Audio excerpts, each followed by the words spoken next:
इन्होंने तो पूरे का पूरा इस देश की जो शिक्षा नीति के ऊपर काम करना चाहिए था वो नहीं किया। बच्चों की जो शिक्षा के ऊपर है, जो सरकारें बजट घटा देती हों, तो उस देश के अंदर पेशाब नहीं करेंगे तो क्या करेंगे, हत्याएं नहीं करेंगे तो क्या नहीं करेंगे, बलात्कार नहीं करेंगे तो क्या करेंगे। ये तो सारे का सारा ट्रेंड चलाया गया है। जब आप एक कावड़ियों के ऊपर फूल बरसाते हो तो इसका मतलब आप पेशाब कांड को तवज्जो दे रहे हो। अभी तो वो जमाना भी आने वाला है जो बहन बेटियों के ऊपर जो गंदगी फेंकेंगे। यदि कोई मुस्लिम आरोपी होता तो उसके घर में बुलडोजर चल जाता इस पेशाब कांड में, लेकिन जो इसमें हिंदू आरोपी है उसको तुरंत ही जो जमानत दे दी गई। भाई शर्म आनी चाहिए थी। इतना बड़ा घिनौनी हरकत होने के बाद में आप मतलब कैसे ये बात कह सकते हैं। कैसे, मैं तो न्यायपालिका पे भी सवाल उठते हैं कि आप किस आधार पे, क्या उस बच्चे के साथ क्या हाल होगा कि आपने उसके ऊपर पेशाब करा, उसके साथ मार पिटाई करी है, और उसके बाद में जब मुकदमा दर्ज होता है और अगले दिन उसको जमानत मिल जाती है। सभी आरोपी गिरफ्तार भी नहीं हुए हैं अभी तक। मतलब यूपी के अंदर ये तो तानाशाही सरकार है, और योगी सरकार का तो जो मतलब क्या कहें, मुस्लिम होता, दलित होता, पिछड़ा होता तो उसको स्टूल पे बैठा देते, गोली छोड़ दीजिए। आपने उप मुख्यमंत्री बनाया, उसको स्टूल पे बैठा दिया।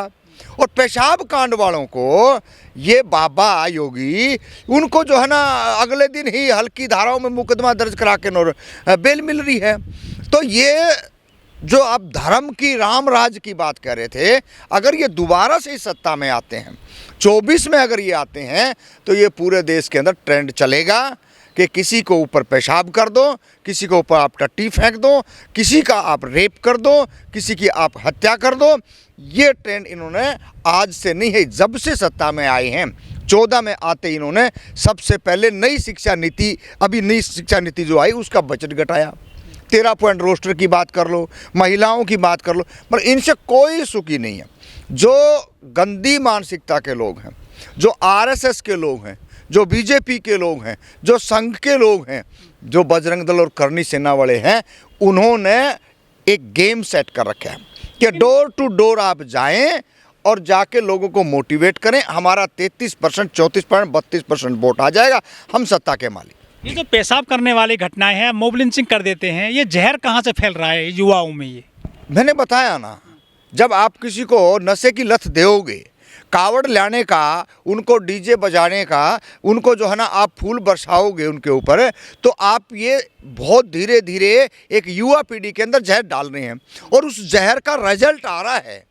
ये जो रिजल्ट है ना, ये पेशाब करना सीधा सीधा, मतलब पूरे का पूरा एक गिरोह, एक मुस्लिम लड़के को, एक दलित लड़के को पकड़ के उसका वीडियो शूट करना, सोशल मीडिया पे डालना, मतलब ये एक ट्रेंड है। ये हिंदूवाद, जो अपने आप को कथाकथित हिंदू कहते हैं ना, और वो हिंदू जो उनकी कोई गिनती भी नहीं, ऐसी एट्रोसिटी के अंदर वो हिंदू पाए जाते हैं जो बहुत नॉर्मल छोटी छोटी जातियों के, कमार, खाती, नाई, तेली, धोबी, मनियार, गडरिये, लुहार, तो इनको हिंदू बनाते हैं। असली जो कथाकथित हिंदू हैं वो IPS IAS बनते हैं, वो थाने चौकी के इंचार्ज बनते हैं, वो बड़े बड़े टेंडर लेते हैं, बिल्डिंगों को टेंडर लेते हैं, रोड के टेंडर लेते हैं। वो इन हिंदू और मुसलमान के बाद में वो नहीं फंसते।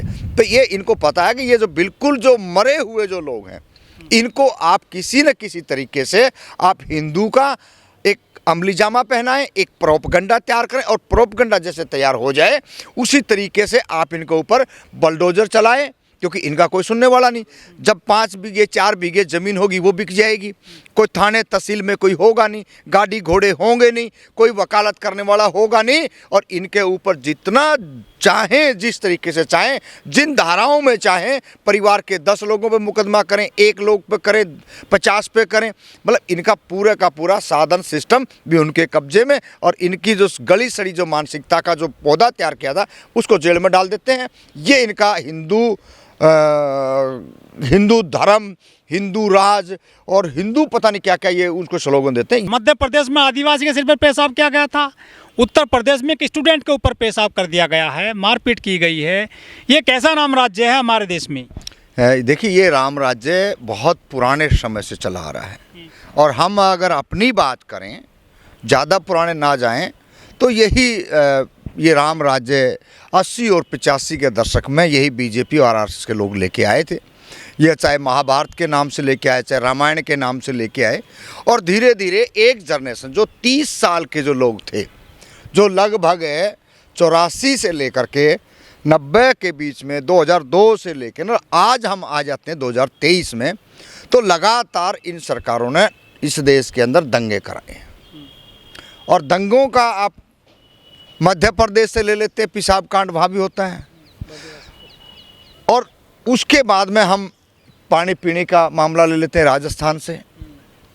और एक हिंदू रीति रिवाज में जो अपने आप को क्या कहते हैं हिंदू कहने वाले जो लोग हैं, मनीषा को जो ना यूपी के अंदर, तो यहाँ कोई धर्म वरम की बात को या इनकी हिंदू राज की बात को कोई महत्व नहीं है।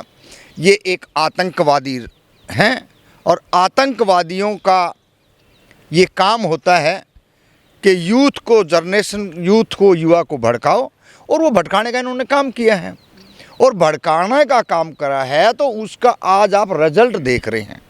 वो रिजल्ट जो हैं आपको धीरे धीरे जैसे जैसे इनकी अब सरकारें गिरेगी, बीजेपी की, आरएसएस की, संघ की, मोहन भागवत जैसे बयान देते हैं, कभी जातियों के ऊपर देते हैं। भाई जातियों का नाम क्यों लिया मोहन भागवत ने? इस बात का पता था कि ब्राह्मणों ने जातियां बनाई हैं और सारे जो कुकर्म करे हैं, दुष्कर्म जो करे हैं, ये सारे एक विशेष मानसिकता के लोग हैं। और उस मानसिकता के लोग धीरे धीरे, अब चाहे पेशाब कांड का मामला ले लो, और चाहे आप डेड बॉडियों को जिस तरीके से रात को जलाया जाता है इस देश की बहन बेटियों को, तो यहाँ तो जंगल राज जिस तरीके के इन्होंने यूपी में यूज़ किया, बिहार में यूज़ किया, ये अपना जंगल राज नहीं देख रहे हैं। मंदिर बन गया है अयोध्या में, लगभग 22 जनवरी को उद्घाटन होगा। पूरे देश में लहर है बीजेपी को लेकर। युवा कह रहे हैं कि हिंदू राष्ट्र बन जाएगा 24 में पूरा देश। नहीं, युवा राष्ट्र तो बना हुआ है ना, युवा राष्ट्र बना हुआ है, हिंदू देश बना हुआ है, इसमें कौन मना कर रहा है? हम तो नहीं मना कर रहे हैं। आप रही मंदिर की बात है, मंदिर जाएं। मैं तो कह रहा हूँ तमाम जो दलित हैं, तमाम जो पिछड़े हैं और तमाम जो शोषित हैं, वो ब्राह्मण भी हो सकता है, बनिया भी हो सकता है, ठाकुर भी हो सकता है, वो सब मंदिर जाएं। इनको पता चल जाएगा थोड़े टाइम के बाद में, जब इनकी बहन बेटियों को उठा करके ये गुंडे लेके जाएंगे, ये खाकी चड्डी वाले, इनको जब पता चलेगा कि हिंदू राष्ट्र, हिंदूवाद होने के फायदे और नुकसान क्या है। अभी तक तो इन्होंने दूसरों की बहन बेटियों को तकाया ना। अब जब इनके घरों में डकैतियां डालेंगे, जब इनके घर में रेप होंगे, जब इनकी हत्याएं होंगी, तब देखना। अरे आप हक मांगिए ना। आप मंडल आयोग की रिपोर्ट की बात करें। लव जिहाद खत्म कर दिया उन्होंने, आप क्या बात कर रहे हो सर? जिहाद खत्म नहीं हुआ है। चंद गुंडे आरएसएस के, करनी सेना के पार्कों में जा कर के जो बालक, पढ़े लिखे छात्र छात्राएं हैं, कॉलेजों के, यूनिवर्सिटियों के, जो आपस में मिल बैठ के बात करते हैं, समाज में आगे बढ़ाने की जो चर्चा होती है, उन बच्चों को पकड़ के हिंदू मुस्लिम करके इन देश के अंदर दंगे फैलाने का काम किया है। और ये ज़्यादा दिन तक ये ट्रेंड नहीं चल सकता इस देश के अंदर।